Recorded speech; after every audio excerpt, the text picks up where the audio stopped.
For our text today, we take one verse from Mark chapter 15, verse 21. Mark chapter 15, verse 21. Then they compelled a certain man, Simon, a Cyrenian, the father of Alexander and Rufus, as he was coming out of the country and passing by, to bear his cross. And may God bless the reading of his word today. Did you know that America has a National No Interruption Day?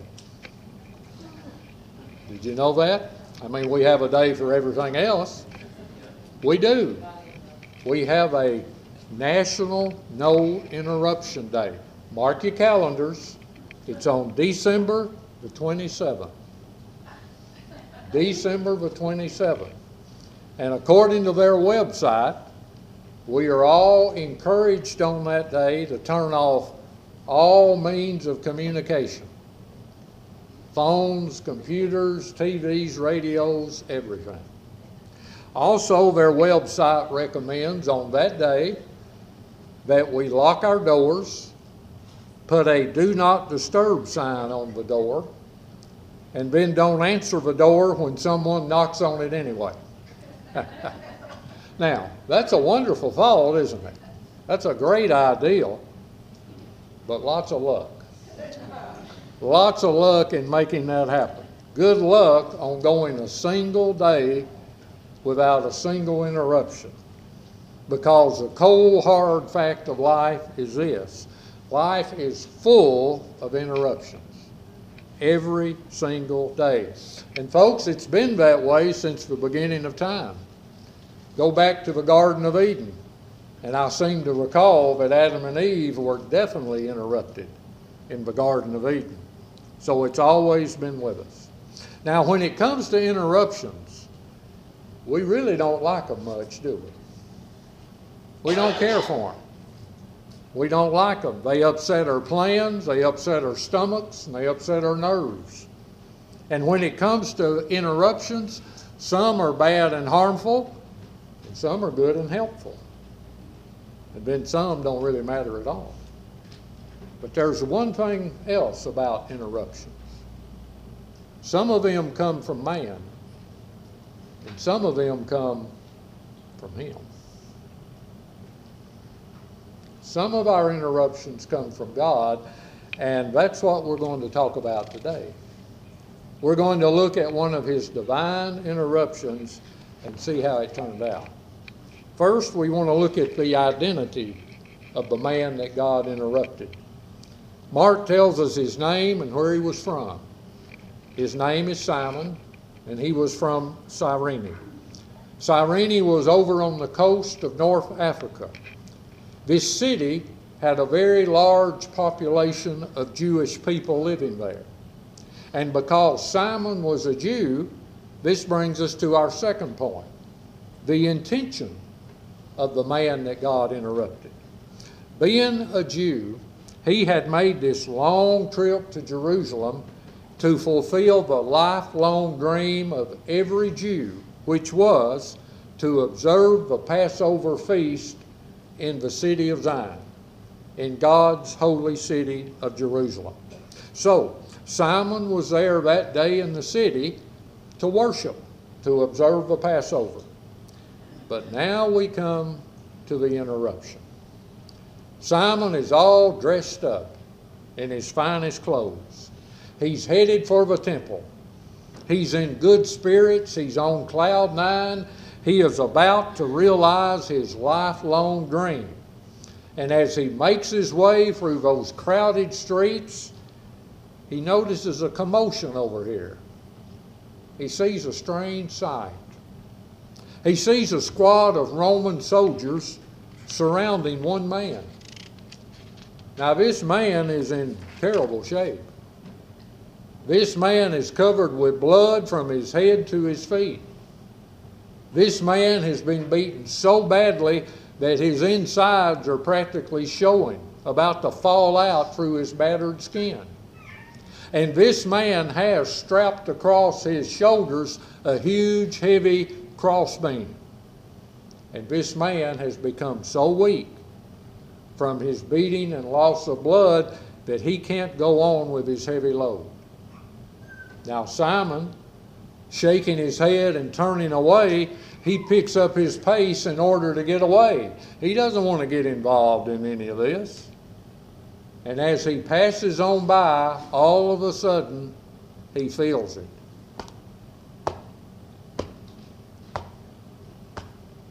A heavy tap on his shoulder.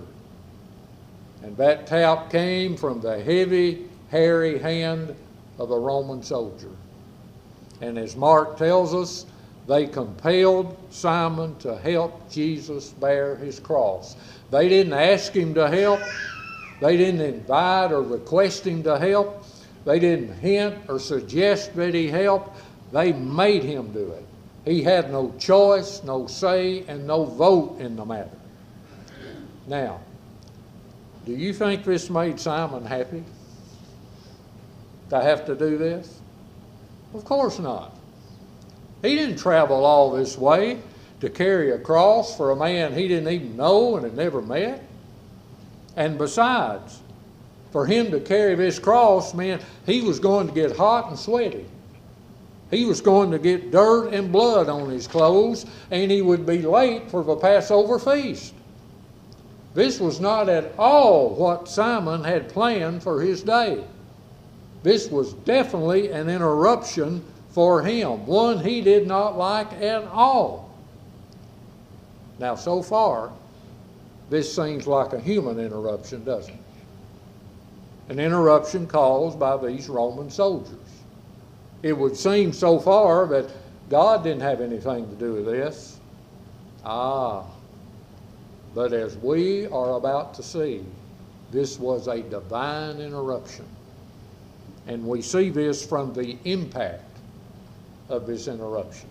Follow me here as I connect the dots.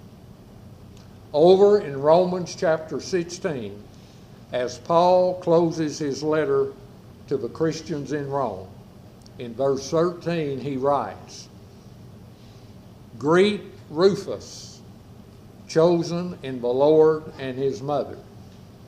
Okay, let's go back to our text verse. What were the names of Simon's sons? Alexander and Rufus. You get it? You see what happened? Is this the same Rufus mentioned over in Romans? I believe it is. Here's what I believe happened. As Simon helped Jesus carry his cross up the hill to Calvary, I believe Jesus talked to Simon. And then at Calvary, I believe Simon watched Jesus die on the very cross he had helped to carry. And then, maybe right then and there, maybe later on, I believe Simon believed in and accepted Jesus Christ as his Savior. And then I believe when Simon got back home, he witnessed to and led his wife and his son Rufus to accept Jesus as their Savior. And then, as Paul writes, Rufus and his mom wound up in Rome serving the Lord there. So because of that impact and result of this interruption, I believe this was a divine interruption. An interruption designed by God to bring a man and his family in contact with Jesus Christ and his salvation. Yes, indeed, folks, God often works through divine interruptions. And let me share one from my life that happened years ago, but I'll never forget it. I was pastoring another church in another town. I got home that night and it had been a long, hard day. I was bushed, I was beat, I had a headache, I didn't feel good. All I wanted was a hot meal from Charlotte, a little time in the recliner, and a lot of time in the bed. Well, I sat down at the table. Charlotte had a hot meal. And just as I took the first bite, the telephone rang. And it was for me. It was a lady in town whom I knew, and she was calling me wanted me to come to her house. Her boss at work was there, and she said he needs to talk to a preacher. And I thought of you. Now, folks, I didn't want to go. And I told her, can I see him tomorrow? I didn't know the guy, never met him, never heard of him. Can I see him tomorrow? No, Brother Mike, he needs to see a preacher right now.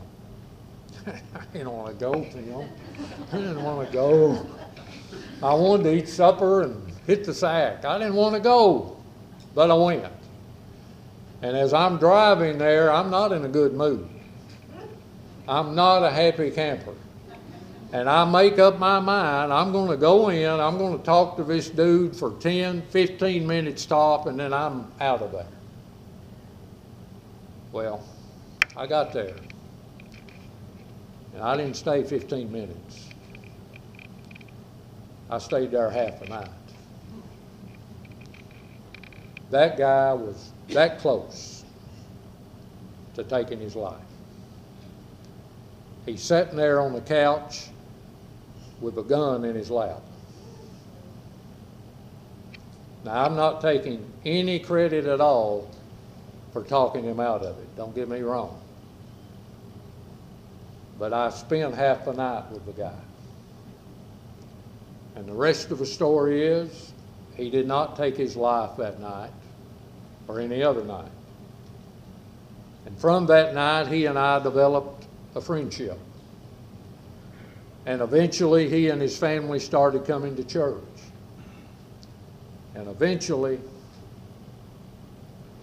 I baptized him, his wife, and their child. Now, you can't tell me that was not a divine interruption. That was. That was. So here's what I'm saying to you from this message. The next time you get interrupted, and it probably won't be long, the next time you get interrupted, it's going to come at a bad, inconvenient time. For that's when interruptions come. And it may very well be from man, but it just might be from him. So be alert, be awake, because that divine interruption could be from him. And you know why he brings these interruptions to our lives? To bless us and to use us to bless other people. And think about this. Why does God interrupt us in addition to that? Because he loves us. Because he cares about us. If God didn't give a rip about us, he wouldn't bother to interrupt us, would he? But he loves us. And God will bring about divine interruptions in your life and in my life. Again, to bless us and to use us to bless others. So the next time you're interrupted, it may be from man, but it might be from him. It might be from him.